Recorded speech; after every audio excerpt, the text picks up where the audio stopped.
그런 게 없어요. 우리를 편견의 눈으로 바라보지 않으시고 그래야 순수하게 진실된 우리의 모습을 바라보시고 우리에게 오셔서 우리의 모든 것을 다 이해해 주시고 또 우리에게 가장 좋은 것으로 채워주시는 그런 분이신 줄 믿습니다.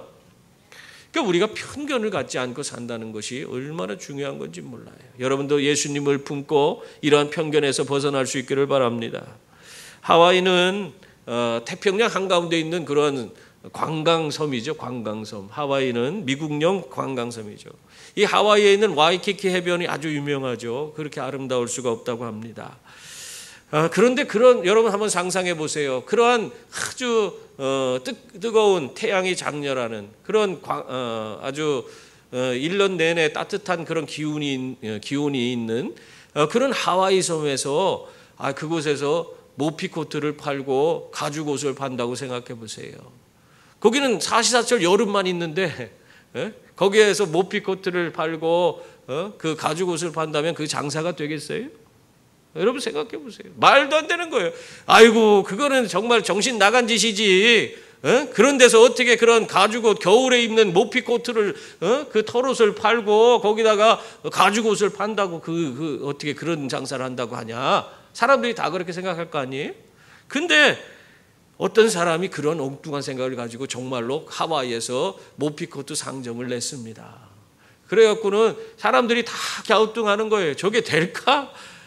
그런데 이 사람의 생각에는 아니 여기에 전 세계에서 수많은 관광객이 오는데 이 사람들 가운데는 추운 나라에서 사는 사람도 있을 거 아니냐. 지혜로운 사람은 여름에 겨울옷을 사고 겨울에 여름옷을 사는 것처럼 여기에 관광 온 사람도 지혜로운 사람들은 모피코트를 사갖고 자기 그 나라로 가져갈 거 아니냐. 그랬는데요. 정말 이 사람이 엉뚱하게 그렇게 생각을 하고 모피코트 장사를 하와이에서 했는데 이것이 대박이 났어요. 정말 엄청난 성공을 거뒀습니다.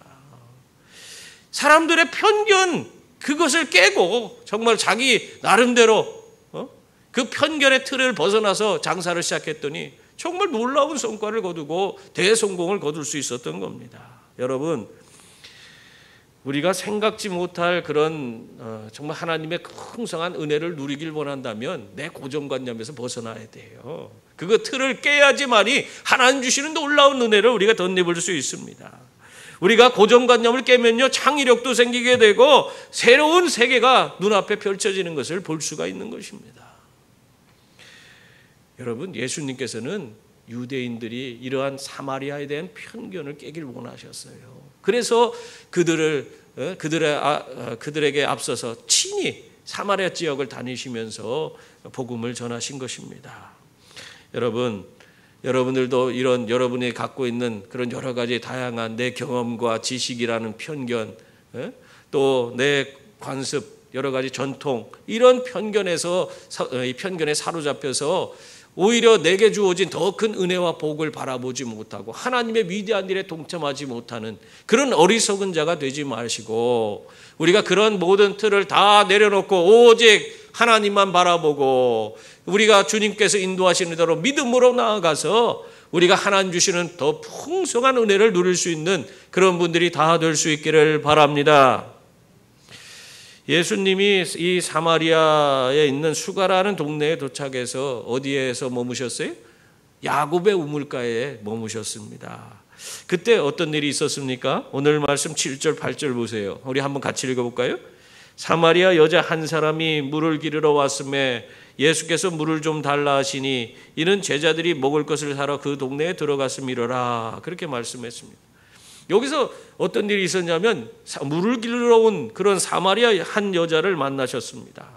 더군다나 이 여자를 만날 때가 언제라고 되어 있어요? 6절에 보면은 때가 6시쯤 되었더라 그렇게 말씀하고 있어요. 6시면 뭐 여러분은 우리 시간으로 6시면은 이게 아침 6시인지 저녁 6시인지 우리 그렇게 생각하지만은 이 유대인들의 관념 속에서 6시라는 것은 유대인들은 해 뜰 때 시작해서 해 질 때까지 그 시간을 12시간으로 나눴어요.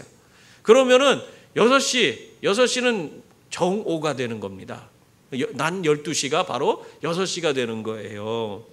그러니까 이 낮 12시에 됐으니까 이미 이제 점심 먹을 때가 되니까 제자들은 마을로 들어가서 음식을 사러 갔고, 예수님은 그 제자들을 기다리면서 이 예전에는 여행자들을 위해서 우물가에는 이 여행자들의 쉼터를 만들어 놨어요. 그 쉼터에서 쉬고 있던 거예요. 근데 거기에 한 여자가 이 12시에 낮 12시니까 얼마나 뜨거워요. 이 중동 지역은 사막이 완전 사막 땅 아니에요. 광야. 이런 땅에 그 낮 12시에 사람들이 보통 다니지 않습니다. 낮에 식사하고 대부분의 사람들은, 요즘에도 직장 다니는 사람들도 마찬가지예요. 아랍에 가면은 2시까지, 2시 넘어서까지도 막 자. 낮에는 낮잠을 자고 그 다음에 치원해지면 일을 합니다. 그러니까 지금 이 낮 12시에 물을 들어오는 것은 이건 있을 수 없는 거예요. 그 시간대에 물 들어오는 사람은 없습니다. 그런데 이 대부분의 사람들이 물 들어오는 시간은 보통 이른 아침이나 저녁 밥 짓기 전에 저녁 시간대에 와서 물을 떠가는데, 이 여인은 특이하게 지금 낮 12시에 지금 뜨거워서 사람들이 다 피하는 그 시간에, 해를 피해서 지금 집안에서 나오지도 않는 그 시간에 물을 들어온 거예요. 다른 사람이 다 꺼리는 시간에 온 겁니다. 이런 모습을 보면은, 야, 어떻게 보면은 이 여인이 그렇게 사람들의 눈을 피해서 그렇게 아무도 없는 그 시간에 물을 들어올 정도로 그 인생이 참 편치 않은 그런 사람이었구나 하는 것을 우리가 알 수 있는 겁니다. 그런 모습을 예수님도 주목해 보신 거예요. 그러다 보니까 이 여인이 어떤 여인이고 예수님은 하나님 아니십니까? 그래서 꿰뚫어 볼 수 있는 거예요. 그 여인의 모든 인생을 다 주님께서 알게 되셨습니다. 그래서 이 귀한 한 영혼을 정말 천하보다 귀하게 여기시는 주님께서 이 아무도 인정해 주지 않고 다 외면하고 손가락질하고 그를 경멸하는 이 여인을 그냥 둘 수가 없는 거예요. 그래서 개인적으로 예수님이 그와 만나 주신 것입니다. 여러분, 이렇게 예수님은 우리의 연약함을 아시고 우리를 먼저 찾아오시는 분이신 줄 믿습니다. 내가 힘들고 어렵고 고통스러울 때, 내가 사람들로부터 외면당하고 또 낙심 가운데 있을 때에 그곳으로 나를 찾아오시는 분이 바로 우리 주님이신 줄 믿습니다. 그래서 그 주님이 내 삶에 오시면은 나를 붙들어 주시고 나를 용기를 주시고 나의 모든 인생을 새롭게 만들어 주시는 그런 은혜를 베풀어 주십니다. 그래서 여러분, 내가 힘들고 어려울 때 어떻게 해야 돼요? 힘들고 어렵다고 자꾸 술집으로 가고 또 어디 가서 막걸리 한 사발 드시려고 하면 안 돼요. 그래봤자 아무 의미가 없어. 힘들고 어렵고 괴로울 때 모두가 나를 다 외면하고 나를 저버렸다고 생각되는 그때 우리 주님이 나를 찾아오신다. 그것을 믿으시기 바랍니다. 주님 찾아오시는 주님을 만나야 돼요. 주님 붙들어야 돼요. 힘들고 어려울 때, 고통스러울 때, 외로울 때에, 사람들이 다 나를 저버릴 때에 주님을 붙드셔야 돼. 그러면 주님께서 내 인생을 새롭게 하여 주십니다. 나에게 모든 상처를 싸매어 주시고 새 힘을 공급해 주시고 나를 새로운 그런 길로 인도해 주시는 그 풍성한 은혜를 베풀어 주시는 줄 믿습니다. 영국의 한 병원에 어떤 지긋한 그런 노신사가 병원에 막 급하게 찾아왔어요. 왜 그런가 했더니 오전에 정원 일을 하다가 가시에 찔려서 상처가 크게 났어, 손에. 그래서 그 상처의 손을 치료받기 위해서 병원으로 왔는데, 우리나라처럼 이렇게 병원이 그냥 신속하게 뭐 치료가 되는 게 아니에요. 외국들은 병원이 그렇게 빨리빨리 해주지 않습니다. 그런데 이 사람이 너무 급하게 막 서두는 거예요. 그러니까 의사가, 아니 무슨 일이 있길래 이렇게 서두르십니까? 그렇게 물었어요. 그랬더니 이분이 하는 소리가, 오늘 점심 약속이 있어 그렇습니다. 아내와 점심 식사를 같이 하기로 했어요. 그렇게 얘기하는 거예요. 그러니까 아니 이 아내가 어디 계시길래 그 점심 식사를 뭐 같이 하기 위해서 그렇게 서두르십니까? 그랬더니 내 아내는 알츠하이머에 걸려서 벌써 5년 전에 저 요양원에 가 있습니다. 그런데 오늘 제가 가서 같이 식사하려고 지금 서두르고 있는 겁니다. 그래서 그러세요? 그래도 아직까지는 그 남편을 잘 알아보시는가 봐요. 그렇게 물었대요. 그러니까 이 노신사가 하는 소리가, 아니요. 벌써 4년 전에 내 아내는 나를 알아보지 못하고 있어요. 그런데 못하러 그렇게 서둘러서 가시려고 합니까? 그래도 나는 내 아내를 알아보잖아요. 난 아내가 보고 싶거든요. 그래서 나는 아내와 같이 가서 식사를 하고자 합니다. 그렇게 얘기를 하더래요. 여러분, 하나님은 마찬가지예요. 우리가 하나님을 외면하고 하나님 저버리고 하나님을 잃어버려도, 우리가 하나님 알지 못하고 엉뚱한 길로 나아간다 할지라도 하나님은 우리를 아셔요. 우리를 알아보시고 우리를 찾아오시고 우리를 싸매어주시고 품어주시는 분이 바로 우리 하나님이신 줄 믿습니다. 그러니까 여러분이 하나님을 잊어버려도 하나님 잊지 않으세요. 하나님 끝까지 여러분 놓지 않으시고 여러분을 건져주시고 여러분의 인생을 새로운 힘과 능력을 부어주셔서 재기할 수 있도록 언제나 만들어주시는 그런 하나님이에요.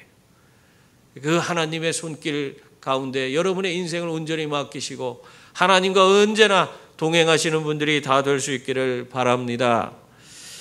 예수님은 이 사마리아 여인에게 뭘 부탁했어요? 물 좀 달라고 이렇게 부탁을 하셨습니다. 그러자 이 사마리아 여인이 어떻게 행동을 했습니까? 9절 말씀 보세요. 거기 보면 사마리아 여자가 이르되 당신은 유대인으로서 어찌하여 사마리아 여자인 나에게 물을 달라 하나이까 하니 이는 유대인이 사마리아인과 상종하지 아니함이로라. 그렇게 말씀합니다.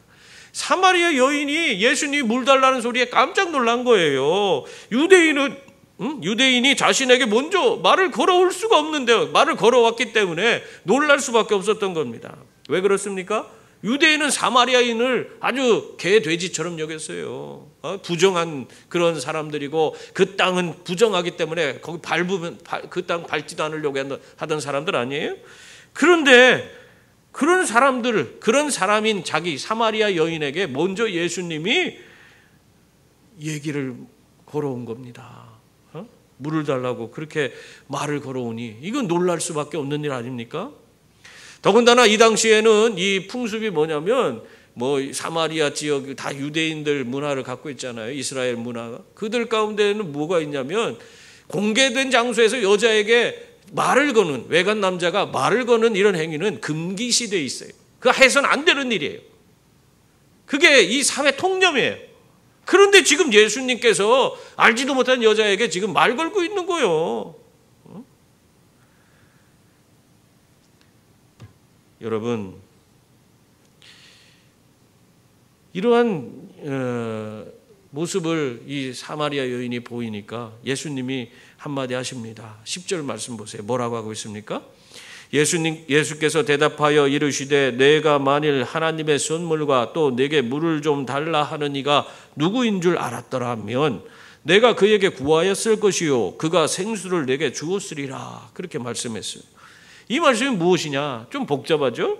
사마리아 여인이 하나님의 은사를 알고 예수님이 누군지를 알았다면 오히려 놀랄 것이 아니라 적극적으로 예수님께 나아가서 예수님이 주시는 그 생수, 예수님이 주시겠다고 하는 오히려 그 물을 예수님으로부터 받아 얻으려고 그런 마음을 갖고 예수님께 나아갔을 것이라는 겁니다.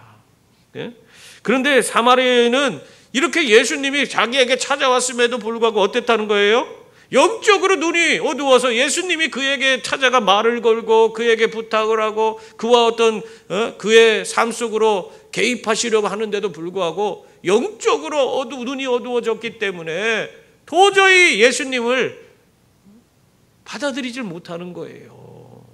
여러분, 이러한 모습을 우리가 이런 모습을 보게 되면 뭔 생각을 하게 되냐면요, 우리가 예수님을 만났다고 해서 모두가 믿음을 가지고 변화되는 것이 아니라는 사실입니다. 예수님을 만났음에도 불구하고 영적으로 눈이 가리워진 사람은 예수님께 아무것도 얻을 수 없어요. 그 삶이 변화될 수 없어요. 이게 그래서 우리가 영적으로 깨어있는 것이 중요한 거예요. 예수님을 분별할 수 있어요. 우리의 삶 가운데 오늘도 예수님이 찾아오실 때 주님의 말씀을 듣고 그 말씀에 순종할 수 있는 사람이 되어야지 주님이 주시는 풍성한 은혜를 누리며 살 수가 있습니다. 그런데 우리가 다 영적으로 눈이 가리워져서 제멋대로 살고 있으면서 예수님 와도 예수님인지도 모르고 예수님 말씀하셔도 그 말씀이 예수님 말씀이신지도 모르고 아무것도 순종치 않고 산다면, 신앙생활 하면서도 그런 모습으로 살아간다면 그 사람에게 어떻게 하나님의 은혜와 복이 임하겠습니까? 오늘 말씀 보세요. 분명 사마리아 여인은 예수님을 만났지만은 예수님이 누군지를 알지 못했어요. 이러한 어리석은 자가 되어서는 안 됩니다. 그러므로 우리가 언제나 영적으로 깨어 있어서 주님 오실 때 주님을 우리가 온전히 내 인생의 주인으로 맞아들이시고 우리가 주님과 더불어서 늘 영생의 삶을 누리며 살아가는 그런 분들이 다 될 수 있기를 바랍니다. 이 예수님이 사마리아 여인에게 자신을 알아보았다면 오히려 내가 너가 나에게 생수를 구했을 것이고 주님이 그것을 내게 주었으리라 그렇게 하시니까 이 사마리아 여인이 그걸 가지고 조금 언짢게 생각한 것 같아요. 사마리아 여인의 말을 들어보세요. 11절 12절 보세요. 우리 한번 같이 읽어볼까요? 여자가 이르되 주여 물기를 그릇도 없고 이 우물은 깊은데 어디서 당신이 그 생수를 얻겠사옵나이까? 우리 조상 야곱이 이 우물을 우리에게 주셨고 또 여기서 자기와 자기 아들들과 짐승이 다 마셨는데 당신이 야곱보다 더 크니까? 이 말이 무슨 얘기예요? 한마디로 예수님께 이 사마리아 여인이 이렇게 얘기하는 거예요. 당신은 지금 물을 길을 두레박도 없는데 저 야곱의 우물이 깊은데 거기에 그 길을 그 두레박도 갖고 있지 않지 않냐? 그런데 어디서 물이 나서 나에게 물을 주겠다고 그렇게 말하고 있는 것이고 이 우물은 우리 야곱이 줘서 우리가 야곱도 먹고 야곱의 자손들이 먹고 그 짐승들도 먹으면서 살았는데 이 야곱보다 당신이 더 큰 사람입니까? 그렇게 묻는 거예요. 그러니까 말하자면 당신은 야곱보다도 못한 그런 존재인데 뭘 그렇게 나에게 뭘 주겠다고 그렇게 얘기하냐? 당신은 나에게 뭘 줄 수 있는 사람이 아니지 않습니까? 지금 그렇게 얘기를 하고 있는 거예요. 사실 이 사마리아 여인은요, 참 생각보다 자기의 조상에 대한 아주 자부심이 대단한 사람이에요. 자기들도 야곱의 후손이라는 사실을 아주 자부심을 가지고 야곱은 지금 어떻게 했냐면 야곱은 지금 우리에게 이렇게 마실 물을 허락해줘서 이 물을 떠서 우리가 먹고 사는데 우리 자손들 우리 짐승까지 먹고 사는데 당신은 뭘로 우리에게 물을 주겠다는 겁니까? 당신이 이 야곱보다 더 큰 일을 할 수 있겠습니까? 여러분, 그러나 야곱은 그들에게 구원을 줄 수가 있습니까? 없습니까? 그가 아무리 자부심을 느끼고 정말 자기에게 이 우물을 파서 먹게 한 그런 조상이라 할지라도 그 지금 사마리아 여인의 그런 삶의 문제를 해결해 주시고 그에게 구원을 줄 수 있는 그런 분이 아니에요. 야곱이 그걸 줄 수가 없어요. 이 사마리아 여인을 구원해 줄 수 있는 사람은 오직 예수 그리스도밖에 없는 줄 믿습니다. 그러므로 여러분, 내 신앙의 경륜이나 경험, 전통으로 말미암아 더 중요한 우리 구주 예수 그리스도를 놓치지 마시기 바랍니다. 예수님을 붙들기 위해서라면 내 경험과 내 지식, 내 전통, 내 관습 그거 다 내려놔야 돼요. 다 내려놓고 오직 주님을 향해서 우리가 나아가야 되는 거예요. 사도 바울은 어떻게 했습니까? 예수님을 얻기 위해서 자기가 갖고 있는 모든 지식, 자기의 모든 경험, 모든 것을 다 배설물처럼 여기노라 그렇게 고백을 하고 있지 않아요? 바울이 얼마나 똑똑한 사람이에요. 오늘날로 아마 박사학위가 한 3-4개씩 있는 사람이에요. 그만큼 공부를 많이 하고 그런 능력이 있는 사람이에요. 근데 그런 세상적인 그런 지위나 그런 능력이나 자기 혈통이나 이 모든 것을 예수님 얻기 위해서 다 배설물로 여긴다고 얘기하고 있어요.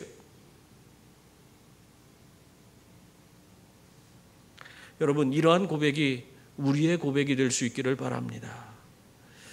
이러한 사마리아 여인의 대답에 예수님께서 13절 14절 말씀을 보면 뭐라고 했어요? 예수께서 대답하여 이르시되 이 물을 마시는 자마다 다시 목마르려니와 내가 주는 물을 마시는 자는 영원히 목마르지 아니하리니 내가 주는 물은 그 속에서 영생하도록 솟아나는 샘물이 되리라 그렇게 말씀하셨습니다.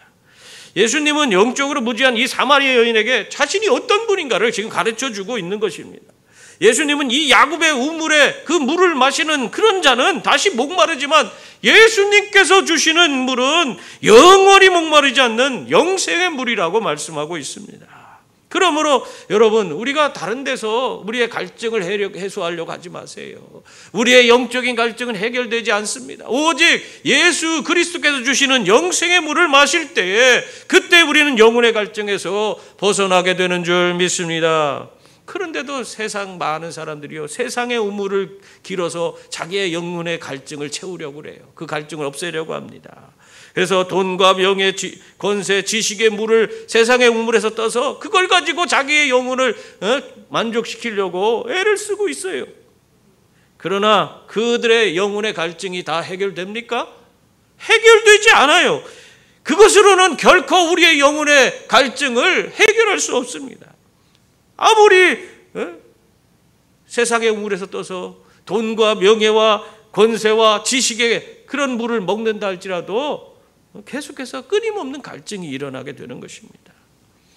여러분, 우리의 영혼의 갈증은 오직 예수 그리스도로만 채워지는 줄 믿습니다.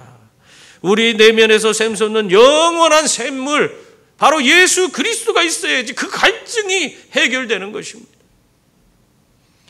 2002년에 서울대 교수를 은퇴한 그 사회학자 김경동 교수가 어렸을 때 모태신앙으로 자랐어요. 그러다가 청년이 돼서 삐딱하게 돼갖고는 교회를 떠나서 50년간 지멋대로 살았어요. 그러면 이게 제멋대로 살고 세상적으로 세상에 나가서 살면은 세상으로부터 그 모든 충족이 돼서 자기가 만족스럽고 기쁨이 충만하고 참 그런 삶을 살게 될 줄 알았는데 50년 동안 살아도 그 만족이 없었다는 거예요. 그래서 은퇴하고 나서 어떻게 하다 보니까 신학교 가서 사회학 강의를 하게 됐는데 그곳에 강의를 나가다 보니까 거기에서 자기가 왜 문제가 있는지, 자기가 왜 이런 갈급함이 해결되지 않는지 그걸 깨닫게 됐어요. 그래서 내가 교회에 나가야겠다 생각하고 교회를 나갔더니 자기가 이전에 그렇게 불합리하게 보이고 좀 부족한 것처럼 생각되었던 그런 신앙적인 행위, 기도하고 예배하고 하는 그런 모든 것들이 하찮게 여겨졌는데, 그런데 그것을 자기가 교회 나가서 기도하고 하나님 앞에 예배하고 그러다 보니까 그 채워지지 않는 자기 내면의 그 모든 갈급함이 채워지는 그 경험을 하게 됩니다. 그래서 그 뒤로 이분이 완전히 변화됐어요. 그래서 더 하나님께 매달리고 더 열심히 신앙생활하는 그런 분이 되어서 지금은 자기의 사회학적인 그런 지식을 바탕으로 해서 어떻게 하면 교회가 이 사회와 함께 숨쉬고 긍정적인 작용을 하는 그런 교회가 될 수 있는가, 그걸 가지고 계속 연구하고 그것을 논문을 쓰고 있다고 합니다. 여러분, 그러므로 작은 불만 때문에 예수 그리스도를 놓치는 그런 어리석은 자들이 되지 않기를 바랍니다. 예수님이 주시는 영원한 물을 마실 수 있는 분들이 다 될 수 있기를 바랍니다. 그래서 영혼의 갈증이 완전히 해결되어지고 주님이 주시는 구원과 영생과 천국을 맛보며 살아가는 매일매일 삶의 기쁨과 감격이 넘치는 그런 삶을 살아가시길 바랍니다. 예수님의 이야기를 들은 이 사마리아 여인이 부탁을 하나 합니다. 15절 말씀 보세요. 여자가 이르되 그런 물을 내게 주사 목마르지도 않고 또 여기 물을 기르러 오지도 않게 하옵소서. 그렇게 말하고 있어요. 이 사마리아 여인은 예수님이 말씀하신 물이 자기에게 너무 필요한 물이라는 거예요. 다시는 물 들어오지 않게끔 만들어줄 수 있는 물 아니냐, 영원한 샘물, 계속 샘솟는 그런 샘물이라면 나한테 달라, 그 얘기를 하고 있는 거예요. 그러면 내가 저 사람들의 눈을 피해서 이 낮에 한낮에 이 우물가에 와서 물을 기를 필요가 없지 않냐? 내 이 힘들고 어려운 고통스러운 삶에서 내가 벗어날 수 있지 않냐? 지금 그 얘기를 하는 거예요. 좀 이상하지 않습니까? 이 사마리아 여인은 예수님이 말씀하신 영원토록 목마르지 않는 생수가 무엇인지를 제대로 알지 못한 거예요. 그저 자신의 삶의 고통, 사람들을 피해서 물을 깃는 그 어려움을 해소할 수 있는 그런 물질적인 물로 이것을 받아들이고 있는 겁니다. 지금 이 예수님이 말한 영원토록 목마르지 않는 샘물은 영적인 거 아니에요? 근데 영적인 것을 물질적인 것으로 받아들이고 있어요, 이 여인이. 예수님이 아무리 영적인 것을 말하여도 그것을 이해하지 못하고 물질적으로 지금 받아들이고 있어요. 여러분, 이러한 사마리아 여인의 모습이 우리들의 모습은 아닙니까? 아무리 영적인 것을 말해도 오직 물질적인 복만을 바라보고 믿음 생활하고 있지 않아요? 예수 믿으면 복 받는다 하면 여러분 어떤 생각을 합니까? 예수 믿으면 내가 잘 먹고 잘 살고 내가 부자가 되고 그런 복을 받는가 보다. 물론 그런 복도 받을 수 있어요. 그건 덤으로 주어지는 거예요.